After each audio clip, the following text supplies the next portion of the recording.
មានប្រពន្ធចូលចិត្តសួរនាំសំណួរដដែ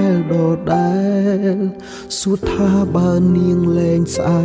តហើយចាំងស្នេហ៍ទៀតទេបើឆ្លើយនៅស្រឡាញ់ក៏មិនជឿដែរបើឆ្លើយថាអត់នឹងមិនរកបាយទឹកមានប្រពន្ធមានអ្វីមិនល្អមិនគួរឲ្យនាងខូចចិត្តគេថាគូជីវិតធ្វើបនរាប់ជាតិទៅជួបហើយអ្វីដែលសំខាន់គឺស្រីម្នាក់គត់ស្រឡាញ់បងខ្លាំងបំផុតជីវិតខ្លួនឯងសឹងមិនខ្វល់ទួងថ្ងៃក្រោយអូនប្រែជាអ្វីក៏ប្តីនៅស្រឡាញ់ស្ងួនក្តីសុខរបស់បងឃើញអូនមានសុភមង្គលសេរីភាពលែងសំខាន់មានប្រពន្ធដូចនិមលព្រោះគ្រប់ពេលបងយល់តែភាពកង់ក្តៅពីមាសមេអូនគឺជាមនុស្សម្នាក់សំខាន់ជាងគេក្នុងជីវិតប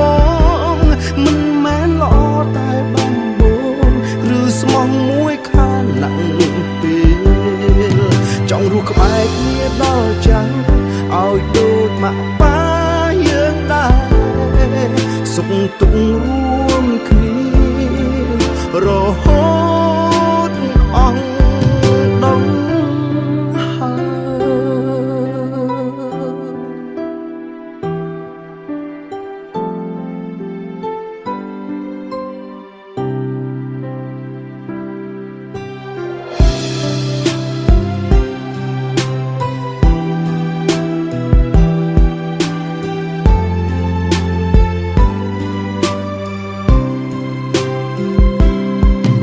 សំឡាញ់ចាំពីពួកយើងចូលចិត្តមានក្តីស្រមៃចង់មានអ្វីគ្រប់យ៉ាងដើរគ្រប់កន្លែងចង់ទៅធ្វើបុណ្យរួមគ្នាពេលចាំមានចៅបងនៅតែគេងកាយភ្លើទួងត្រូវគេហៅថាតាយាយទួងថ្ងៃក្រោយអូនប្រែជាអ្វីក៏ប្តីនៅស្រឡាញ់ស្ងួនក្តីសុខរបស់បងឃើញអូនមានសុភមង្គលសេរីភាពលែងសំខាន់មានប្រពន្ធដូចនិមល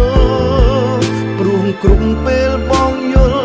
តែភាពកង់ក្តៅពីមាសមេអូនគឺជាមនុស្សម្នាក់សំខាន់ជាងគេក្នុងជីវិតបងមិនមែនល្អតែបំបងឬស្មោះមួយខានណាក់ពេលចង់រស់ក្បែរគ្នាដល់ចាំងឲ្យដូចម៉ាក់ប៉ា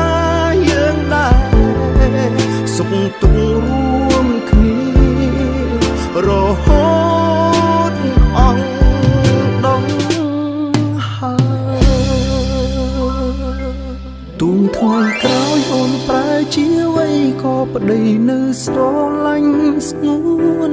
ក្តីសុខរបស់បងឃើញអូនមានសុភមង្គលសេរីភាពលែងសំខាន់មានប្រពន្ធដូចនិមល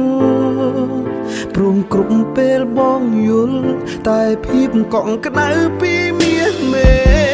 អូនគឺជាមនុស្សម្នាក់សំខាន់ជាងគេក្នុងជីវិតបងមិនមែនល្អតែបំបងឬស្មោះមួយខានណាក់ពេលចង់រស់ក្បែរគ្នាដល់ចាំងឲ្យដូចម៉ាក់ប៉ាយើងដែរសុខទុក្ខរួមគ្នារហូត